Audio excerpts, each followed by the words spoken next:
Welcome. So we'll begin now. A warm welcome to all our fellows, members, friends, and guests. Thank you for joining us for the third Muhyiddin Ibn Arabi Society's online event of 2023.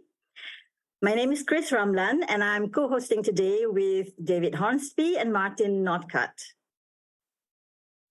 It now gives us great pleasure to welcome Dr. Gregory Vandamme, and many of you will recognize him from his insightful talks at past Ibn Arabi-related events. And so we're so happy that Gregory can make it today. Warm welcome to you, Gregory. Thank you for being with us today. Thank you. I'm really happy to be back with you all, and really happy to see some familiar faces. Thank you. And first, I would like to start by congratulating Gregory on his recent achievement. Earlier this year, he successfully defended a doctoral dissertation at UC Louvain, earning his PhD with the dissertation titled Hira, the Perplexity in Ibn Arabi's Work, Epistemology, Metaphysics, Quranic Hermeneutics. Is indeed a deep dive into the worlds of Ibn Arabi. Actually, this is my translation from the original French title, and I hope I've done it justice, Gregory. Yeah, it was fine. Thank you. So we're eagerly awaiting its publication, and all the best with the process. And Gregory has been actively engaged in various scholarly activities, including lecturing, research, and writing. Notably, he has lectured on Islamic studies at Sciences Po in Paris. And currently, Gregory is embarking on a research project. This is very exciting. It's funded by FNRS, which is the National Fund for the Scientific Research in Belgium. The project titled Ibn Arabi and the Governance of Caliphate, Theology and Politics in Akbari Thought. It aims to examine Ibn Arabi's political views and his commentators' interpretation of the Caliphate's leadership and world governance. So, Gregory, we are eagerly anticipating welcoming you back in the near future to learn about this research, the relationship between spirituality and politics within the Akbari tradition. So, and on top of that, in addition to that, Gregory has published numerous articles. His latest contributions is a chapter titled Some Notes on Ibn Arabi's Correlative Prophetology. It is an honorific volume for Professor Chitix and Professor Murata, edited by Muhammad Rustam. And forthcoming, he's also co-editing an issue for the Religiographis Journal scheduled for May 2024. The title of this issue is Reviving Muhyiddin, the Contemporary Uses of Ibn Arabi's Thought and Reinventions of Islam. So we look forward to reading this again. So now, with this short introduction, it's time to delve into the heart of our session today. So Gregory, we're eager to learn from your insights. The floor is yours. Thank you very much, Chris, and thank you everyone for your warm welcome. Really happy, as I said, to be here with you. Really happy about the really joyful news that I just received, that funding from the FNRS. I just learned the news 3 days ago, actually, so I'm here celebrating with you all. So I wanted to present my recent research on the Kitab al-Ajwiba, al-Arabiyya, which is an understudied text of Ibn Arabi. It's a work that I first did for an upcoming volume in honor of the late Michel Chodkiewicz. So a French article that I also presented for the Institute of Ismaili Studies last year. And now I'm happy to share a new version of the research with you all. So I'd like to present you my study of the work and the notion that I think very important actually in Ibn Arabi's conception of spiritual education, the notion of imaginary master, al-shaykh al-mutawahham, that I found a very illuminating doctrine in Ibn Arabi's view on spiritual education. So we know Ibn Arabi is al-shaykh, al-akbar, the greatest master, but we don't know so many things about his practical teachings. What I mean by that is that we know Ibn Arabi as a metaphysician, as a Quranic interpret, etc., as a spiritual master in the theoretical sense, but we don't know a lot about his practical teaching as a spiritual guide, as a spiritual master for his disciples. So it's important, I think, to try to understand how he approaches the master-disciple relationship and how the overall Sufi education just articulates with the other metaphysical doctrines and Quranic doctrines that he presents elsewhere. We know that he is also a very important synthesizer, or as I put it here, incubator of classical Sufi doctrines. That is that Ibn Arabi takes a lot from the ancient and the early Sufis and just bring another dimension to a lot of classical Sufi doctrines. So I think it's also very important to see what work he has done on the core spiritual education notions, on the core the core elements of the Sufi education and the master-disciple relationship. We have actually very few doctrinal treatises on the subject in this in this bibliography. Some are very well known as the Kitab Kun Mala Buddha lil Murid, Kitab al-Amr al-Muhkam, also the chapters 53 and 121, 81 of the Futuhat, and famously the last chapter of the Kitab al-Tadbirat.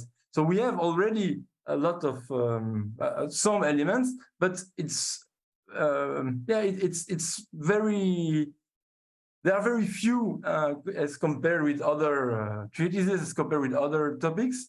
And another treatise, that is the Kitab, al-Ajwiba al-ʿarabiyya, is really worth studying, as we will see, because it's a very peculiar work and it presents very interesting elements on the matter. So what I want to do with you today is first to present that treatise, to present the book in itself, and to present its particularity, and then to present you the result of my work on the treatise with two aspects. The first is the overall presentation of the master in God, the master in divinis, as we will see. And the second one, that's in the title of the presentation, the notion of imaginary master, that's related directly to that approach of the master in God. And that is, as we will see, is the whole the whole thread of the Kitab al-Ajwiba al-ʿarabiyya. So the Kitab al-Ajwiba has been recently edited by Maurizio Marconi. It has been published in al-Azrufre Rojo in 2020. It's the first real critical edition, real good edition, accompanied by an Italian translation with very useful notes. But there was already another edition from Beirut, but of lesser quality. So I use for that study the critical edition of Marconi. The book is mentioned in the Fihris, but with a different title, Kitab al-Ajwiba al-ʿarabiyya min al-masail al-Yusufiyya. It's also mentioned in Qunawi's study list as Kitab al-Isharat al-ʿarabiyya fi sharh al-nas al-Yusufiyya. But here I follow the choice of Marconi, which is based on the oldest manuscript from Bursa, which is Kitab al-Ajwiba al-ʿarabiyya fi sharh al-nas al-Yusufiyya. And we will see now that the title itself is actually very important to measure the content and the approach of the book. The second part of the title, sharh al-nas al-Yusufiyya, means the commentary on the advices coming from Yusuf, just explain the content, the actual content of the book, which is a book of commentaries by Ibn Arabi on the spiritual advices received by Zainuddin Yusuf ibn Ibrahim, Sufi and scholar from Damascus, from his master, Ali al-Kurdi of Damascus, which is a majdoob, as we say, which is I don't know the actual English translation, but someone who is crazy in God, who has lost, who is enraptured in the divine presence and is considered alienated or crazy by other people, but who is actually illuminated by God. And he's a famous figure of Damascus who has been described in various Sufi works. But that's the first part of the title is actually the most interesting, because the Kitab al-Ajwiba al-Arabiyya means the book of the answers, or of the Arabic answers, but actually we should understand it as the book of the answers of Ibn Arabi.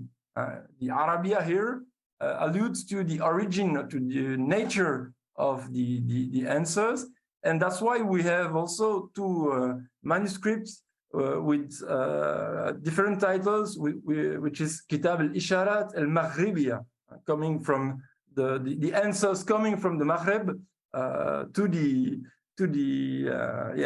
spiritual allusions, to the spiritual advices of Yusuf. So the Yusufiyya is the content, and the Arabiyya, it's the commentary of Ibn Arabi himself. So it's his own take, his own interpretation, explanation, as we will see, to what Yusuf has to present.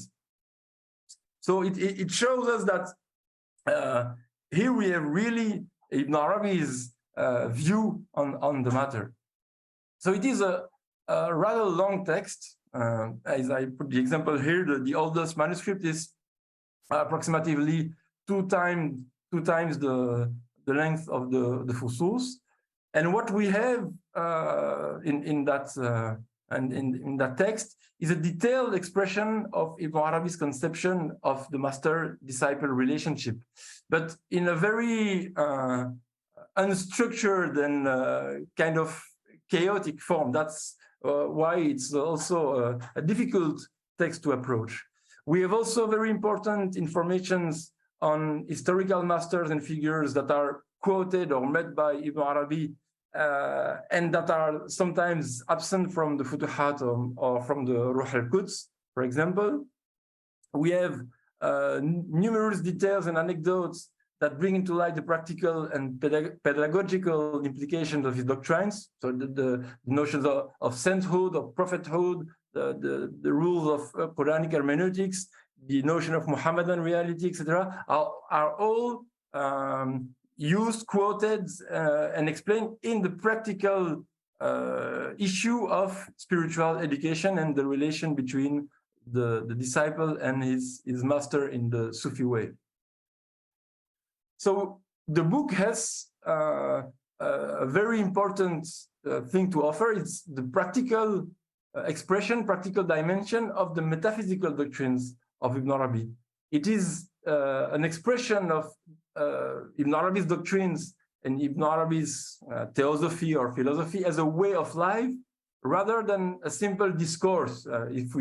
I here allude to Pierre Hadot's theory on what is philosophy. It's both a discourse and a way of life, and not only a theory, but also a practical engagement in life, in society. And here we have a very good and long example of the philosophy of Ibn Arabi as a way of life, actually.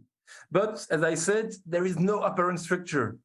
It's ongoing comments on the sentences that are brought by Yusuf, and it's very it's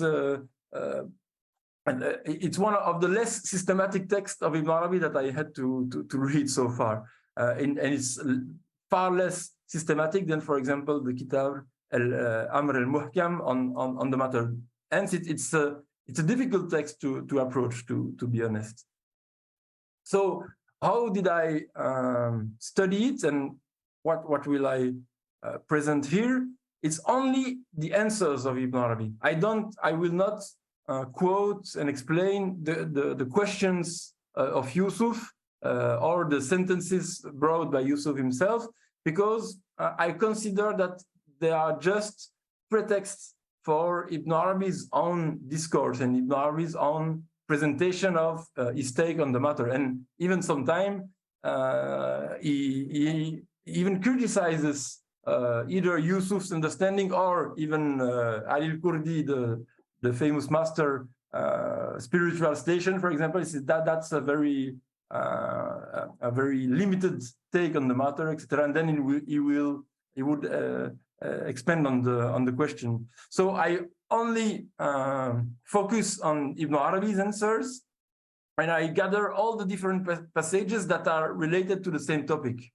And here, as I said, I will focus on some general principles that are what I call the in divinis perspective on spiritual education, and the particular notion of imaginary master.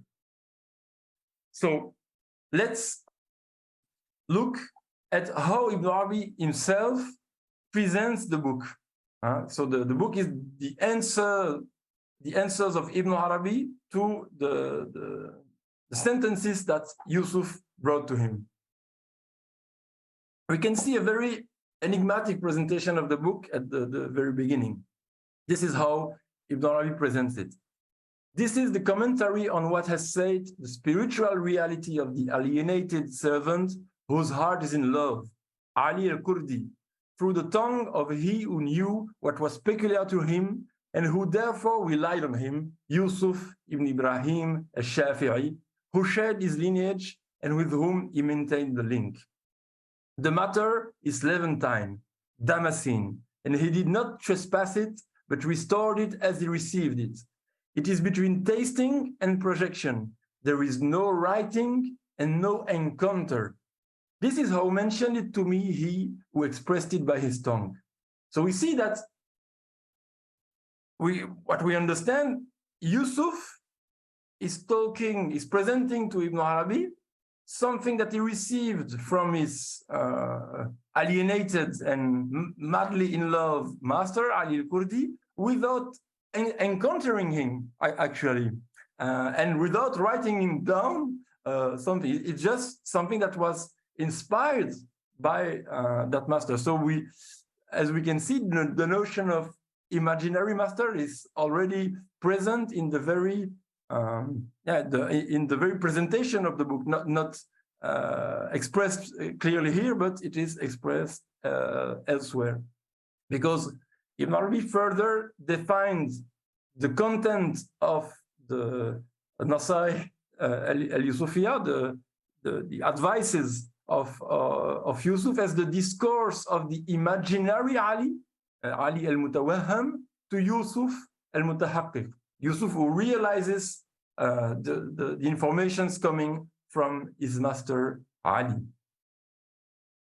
So the content is Yusufi, it's Nasai al-Yusufiyya, as the title presents it, but all the sayings that Ibn Arabi is commenting upon are to be attributed both to Yusuf and Ali. It is a mixed origin content.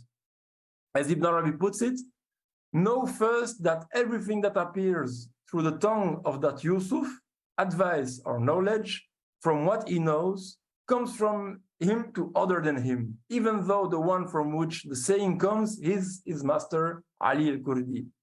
As for what appears through his tongue from what he does not know, that is the tongue of Ali concerning Yusuf, his student. So it is sometimes one and sometimes the other. That is what implies the wisdom placed in these pages. And Ibn Arabi continues, if Ali knows this, if he knows what the imaginary master has projected in him, then the support comes from Ali. But if he does not know this precisely, then it comes from the sincere trust of Yusuf in Ali. It is that sincere trust that makes the form of this master emerge in his imagination. If Ali knows this, the enthusiasm, the himma, here I use the word, classical word enthusiasm in its proper sense, meaning the spiritual energy that is animating Ali, that is animating the master coming from God, and that is transmitted to his disciple. So if Ali knows this, the enthusiasm of Ali is what made his image emerge in the imagination of Yusuf. So, since Yusuf told me, for everything that we have mentioned, the Master Ali did not converse with me through the tongue in my external aspect, I knew that all of this came from the image of the Master created by the enthusiasm of Ali, if he was aware of it, or by the sincere trust of Yusuf, if Ali was not aware of it. So we see that here we have something very strange, very confusing at some points, and we understand maybe the historical context of the book. That is, Yusuf has something very confusing spiritually and intellectually. He has inspiration from his master, but he doesn't know if it comes from him or if it comes really from the master, and he asks something to Ibn Arabi. He asks Ibn Arabi for advices. So I find this very, very interesting, because we see here Ibn Arabi acting practically as al-shaykh al-akbar. He is a shaykh consulting someone about his shaykh.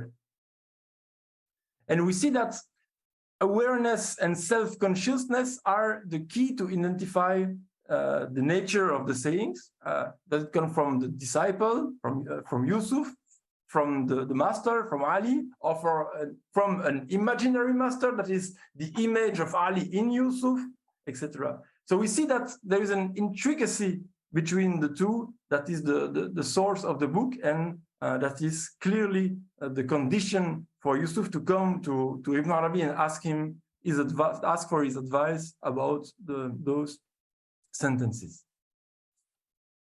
So what will Ibn Arabi provide to Yusuf? Its answers to his question, its explanations on every sentence from his own perspective, that is, as we will see, the in divinis, the perspective in God, that is the classical view and point of view of Ibn Arabi.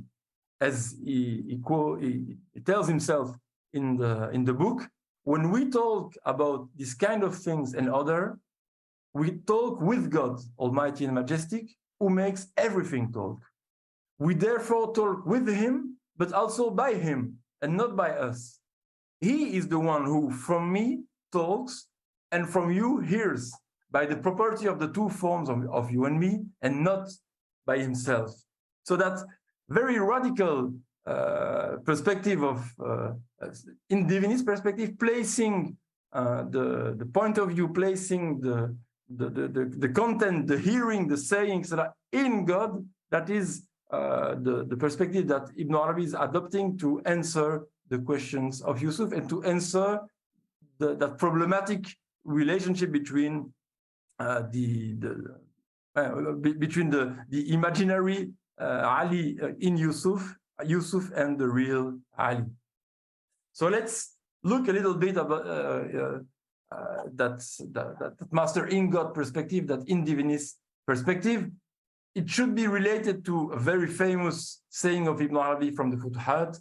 It is through God that we know the masters, and not through the masters that we know God. And actually, elsewhere in the Futuhat, Ibn Arabi, even if I remember well, say that in the form of a dua, of a prayer. Oh God, make us among those who know you through the master, and who know the master through you, and not you through the masters. So here clearly in the Kitab al-Ajwiba, Ibn Arabi considers the master in general to be the messenger of the real, of God, that is sent to everyone. And a master, a spiritual master, is a messenger from God. And every master should be approached as a modality of revelation in itself. That is the perspective taken by Ibn Arabi. Here he explains that the function called master in this way, its part comes from the heritage of prophethood, from direction and from the descent of revelation. The function of master is thus in the position of the messenger regarding direction, and the function of the doctor among the scholars of natural sciences. The doctor does not reach the ultimate knowledge of nature. He only knows from it what directs the body of the animal or the human, and that is inferior to the knowledge of nature. If his knowledge exceeds this, then he surpasses the other doctors, but not through something that is linked to medicine. So we see here that the practical function of the master must be distinguished from his knowledge, but also from his spiritual station or even his spiritual state. That's why here someone that is alienated or madly in love and considered as crazy by some can be actually considered as a proper spiritual master. And Ibn Arabi goes even further, and that is a very interesting part of the book that will be the object of a second paper I'm preparing on the book. Ibn Arabi goes as far as to declare that even a fraud master, even an imposter, is actually a real master if you consider him to be so.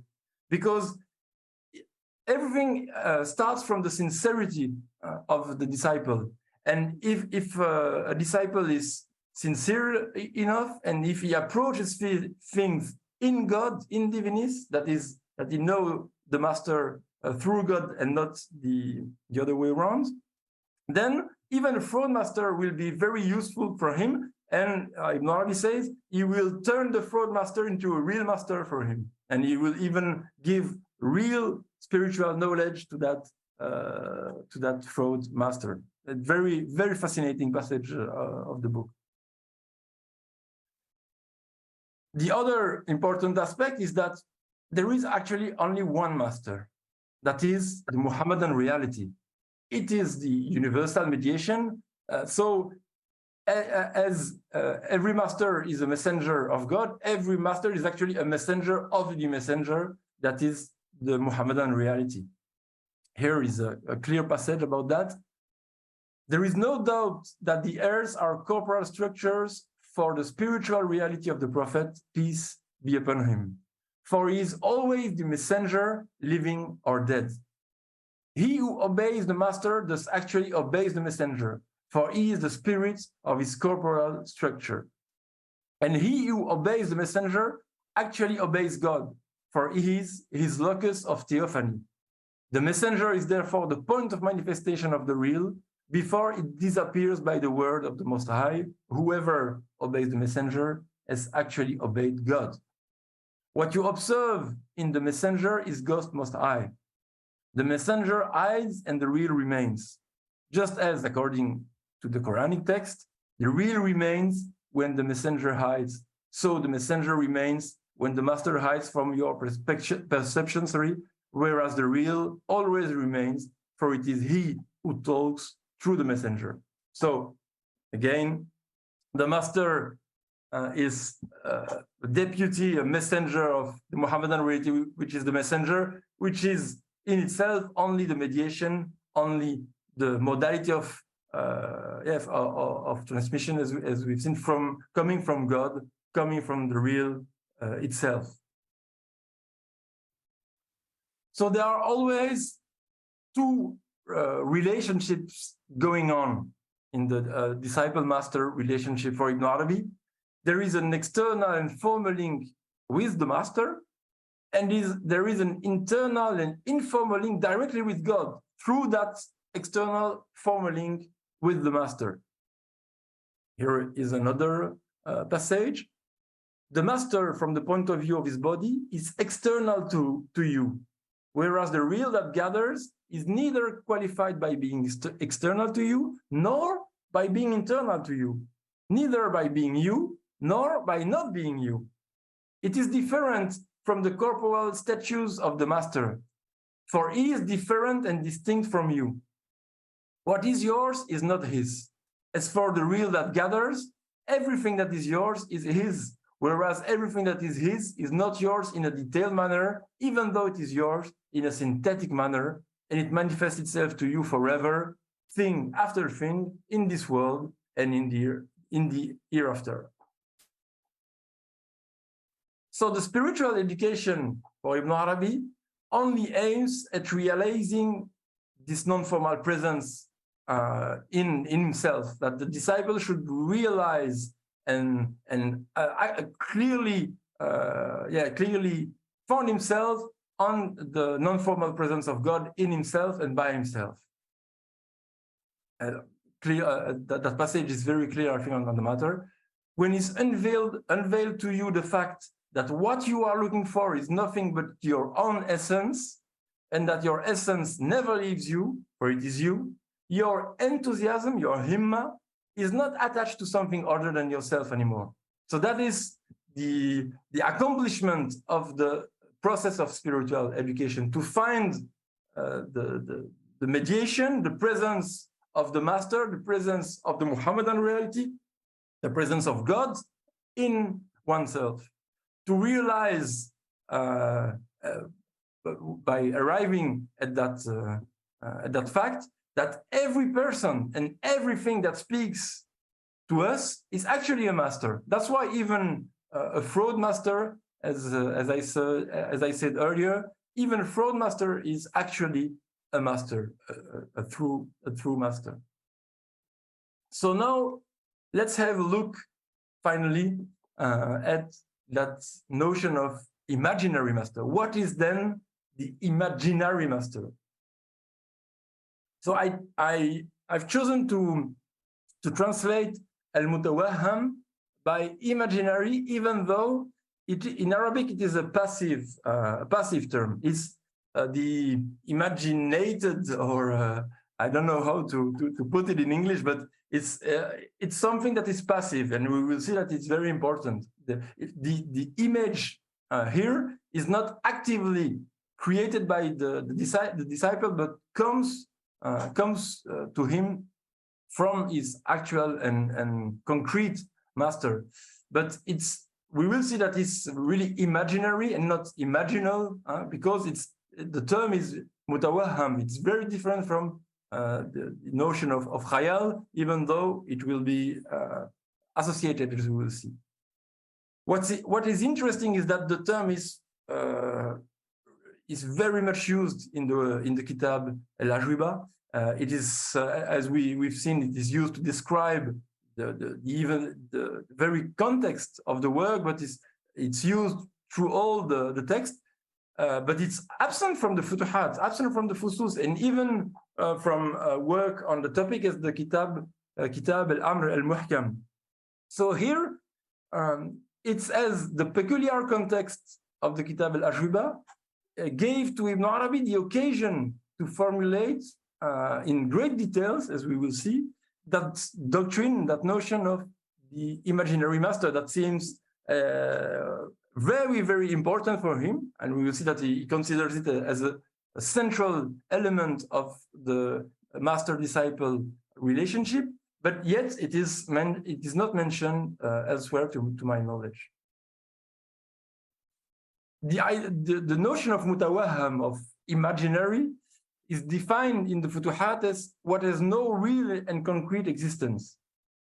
For example, in the passage I quote here, Ibn Arabi talks about time. Time is something that exists for us, that we can imagine, but that has no real and concrete existence. But it has an existence in imagination. It has wujud khayali mutawahham. Here he associates between the two. But we see that It's different from the khayal as alam al-mithal and so on, as world of the forms of the images. It's close, but it's yet another term, another aspect of the matter. What is very important is that for Ibn Arabi, the imaginary master is always correlated to the concrete master. It is something that is directly related to a concrete master for the disciple.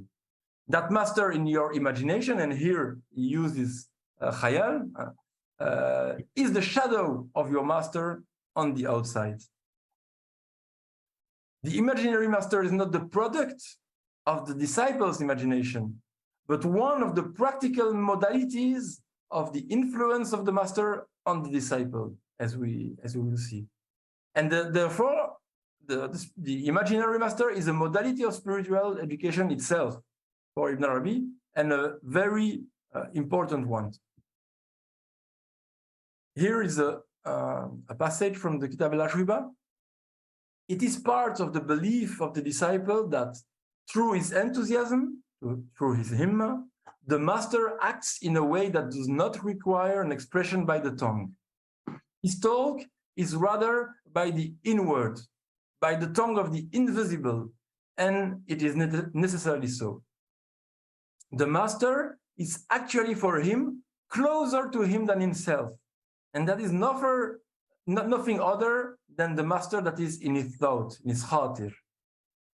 There is between the disciple, I mean the heart of the disciple, and the master, a very thin bond that is stretched.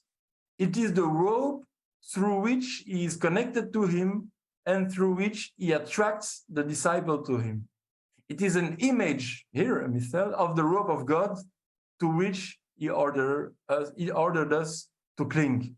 So we see again that the link between the believer on the Sufi path and God, the famous rope, the rope of God, the link between that disciple and his master is an image of, is a modality, in other words, of the rope of God.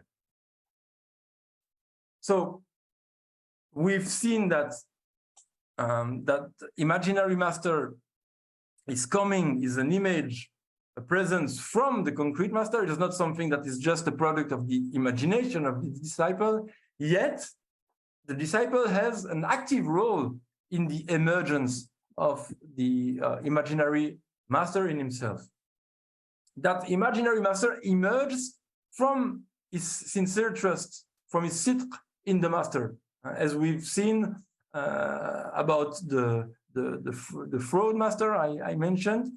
The foundation of the relationship is the sincere trust, and not the quality of the master himself. That's why he can be again an alienated, crazy in love, etc. That's not the issue. The issue is the sincere trust of the disciple. As Ibn Arabi quotes about that, the famous hadith, "I am such that my servant forms an opinion of me, so let him have a good opinion of me." And he says the same is true with the master. Again, as our relation with God is depending of our opinion about God, our relation with God through the master, and then our relation with the master is depending on our opinion of the master. So the imaginary master, in other words, comes from the awareness of the informal presence of God, in which and through which it emerges in the disciple. Here is another quote: "The search for the intervention of that master which is in your imagination and who is the shadow of your master on the outside happens by God. In other words, take God as mediator between you and him for what you seek from him." Here again, Ibn Arabi is reversing the usual relation between the master and God. It is through God that we have a relation with the master. It is through God that the imaginary master emerges in us as an image of our concrete master. Ibn Arabi also draws a parallel between that imaginary master and, of course, the notion of ihsan, of doing the beautiful or of excellence, and the famous hadith, Jibril, the hadith of Gabriel. There is something about which I warn you, says Ibn Arabi, that is that you have a master in the outside, while his image that is in yourself comes from him through your union with him, and the fact that your essence is permeated with him. You thus see your master outside of you in his image, which is you, just as it has been reported, serve God as if you saw him. You have thus been commanded to imagine him before your eyes in your devotion to him. So that effort to imagine the presence of God in every act of devotion, in every prayer, etc., is exactly the same effort that we have to make, to produce and to help, rather to help producing by the master the image, his image, the imaginary image in us, the presence of the imaginary master in us.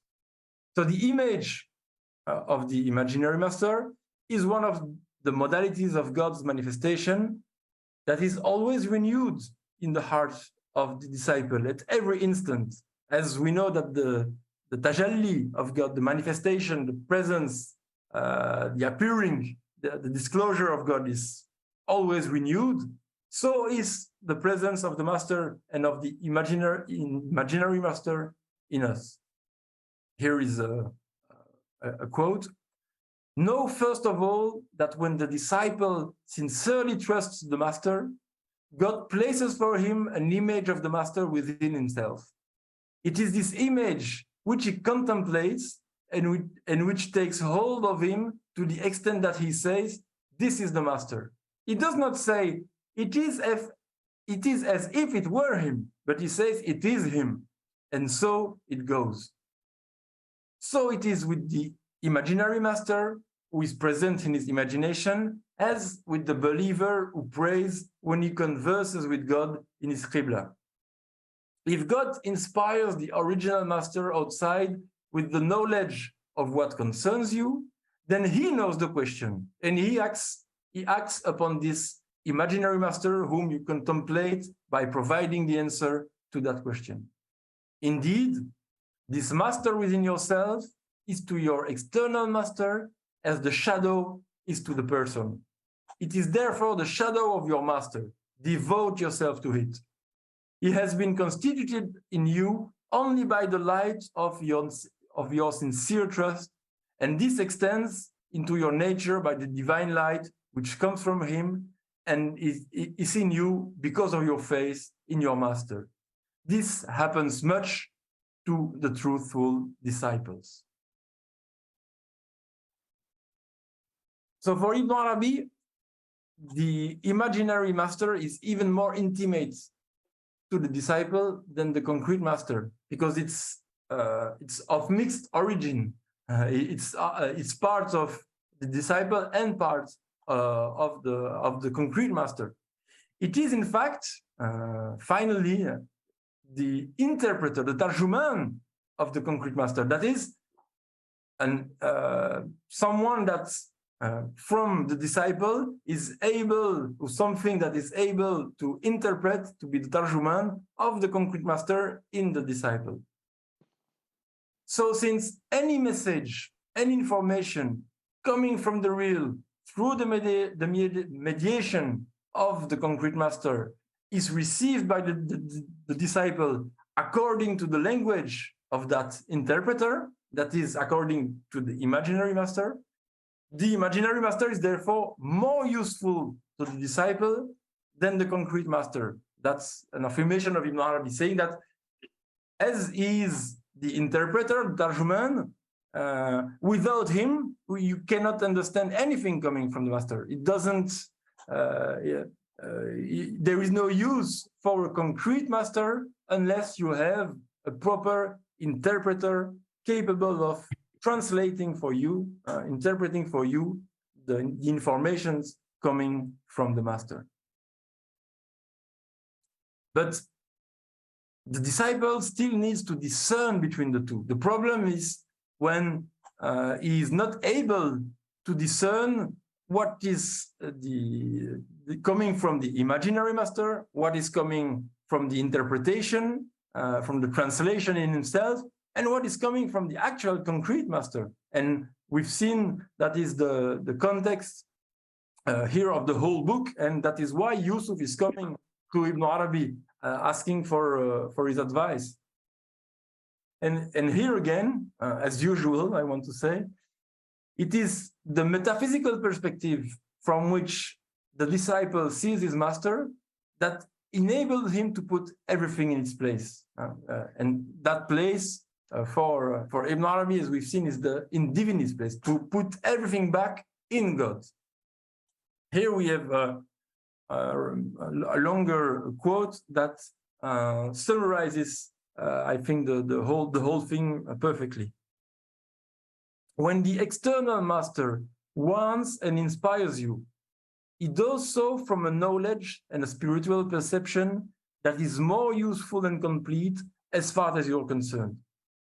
When the imaginary master warns and inspires you, it is you who inspire yourself, and it is you who are the locus of suspicion.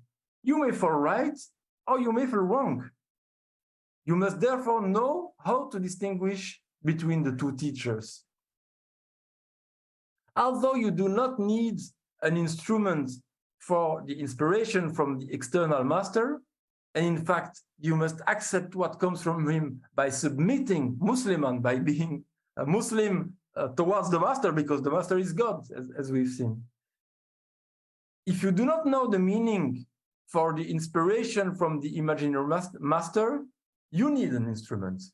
Thus, you must wait before accepting what comes from him, what comes from the imaginary master, until the instrument testifies in his favor, since he is yourself and he is not the master whom you follow. He is thus, in this matter, the same as the deity believed in, al-ilah al-mu'taqad. For you need, in the case of the deity believed in, the instrument of the revealed law, which has been revealed to you and which has been instituted by the deity, who cannot be delimited by any belief to the exclusion of another. That is the real one who gathers, al-haq al-jami'. As for the one in belief, al-mu'taqad, the ilah al-mu'taqad, it is the real through which creation takes place, the famous al-haq al-mahluq bi, on which the creature in its creaturely state is founded. The real that gathers has thus created it through that real through which the creation that is in it takes place. Thus, it is the gathering real that is the true independent of the worlds. God is described in the Quran. While the real through which creation takes place is the one who possesses the name that the existence seeks. He is therefore the creator, the Lord, the mighty, the provider, the one who gives life, the one who gives death, the one who exalts, the one who demeans, the one who precedes, the one who succeeds, the first, the last, the apparent, the hidden.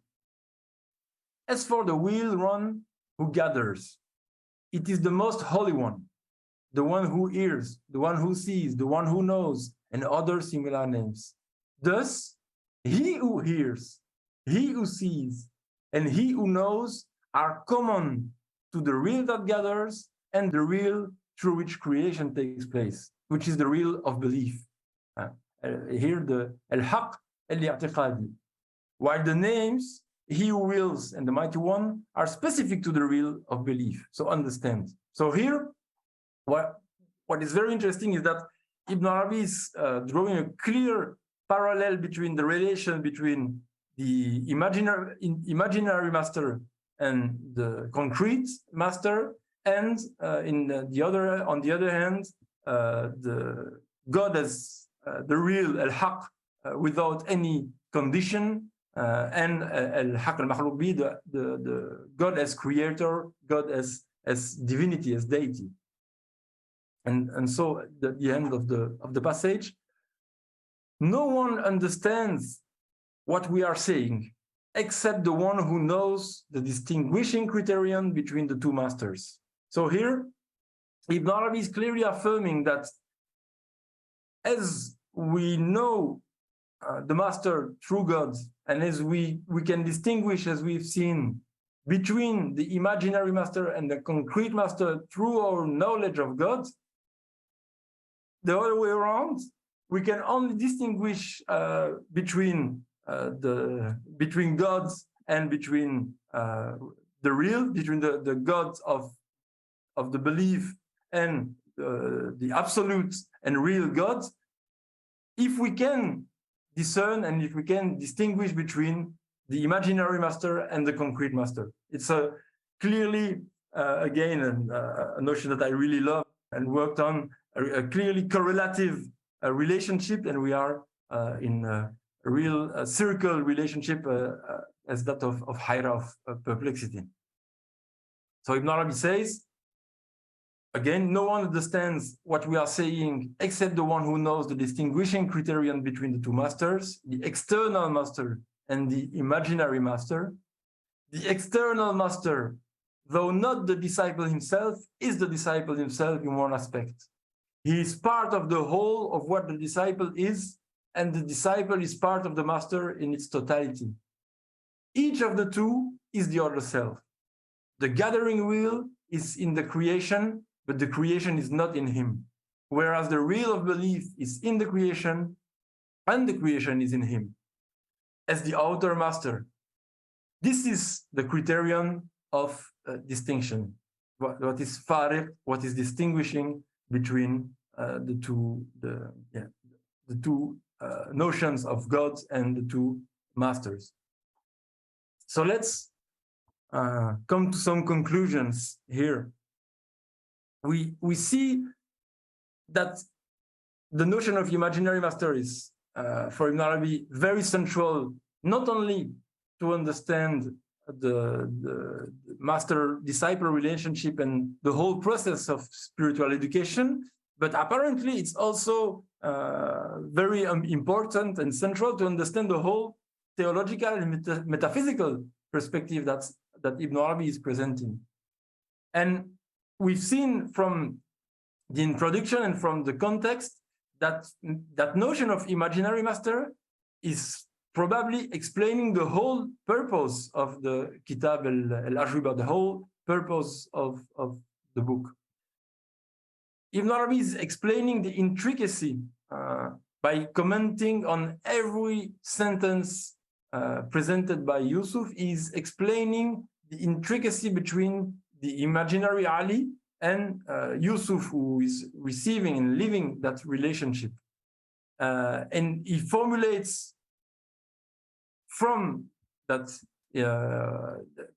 from that explanation a whole doctrine, actually, of what is an imaginary master and why it is so important. We see, though, so that the imaginary master is an important part, and maybe if we take it seriously, maybe the most important part of the master-disciple relationship for Ibn Arabi, as we've seen, the imaginary master is the interpreter, the translator that enables us to understand what comes from the master. So it's the key element of the master-disciple relationship for him. So the Kitab al-Ajwiba in its entirety, because it is the locus of expression of that notion of imaginary master, although it is non-systematic and very peculiar work on a lot of aspects, is an essential contribution to us understand Ibn Arabi's view on the matter, I think. And finally, the imaginary master and the in divinis perspective illustrate how the master-disciple relationship is paradoxically engaging the disciple in a process of radical emancipation for Ibn Arabi. That is that actually it is through the sincere attachment to the concrete master, as we've seen, that the imaginary master can emerge and enable us to be free from the need of the external and concrete master. It is a process of unveiling and detachment from everything other than the real, because at the end, everything is a master. But in order to arrive at that stage, we need to sincerely stick and cling to a concrete master in order for us to receive from him the imaginary master that will interpret, translate the information coming from him, and then therefore coming from the Muhammadan reality, and therefore coming from God. And I will finish by that beautiful sentence from Ibn Arabi that somehow clearly alludes to what is to be al-shaykh, al-akbar, what is to be the greatest master.